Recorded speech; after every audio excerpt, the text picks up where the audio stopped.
నీ కండ గుండెను పిండి పైరుకు ప్రాణం పోసి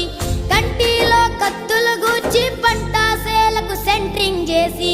కాపరి వైసలిలో చచ్చావా మాయన్న నీ ఎత్తు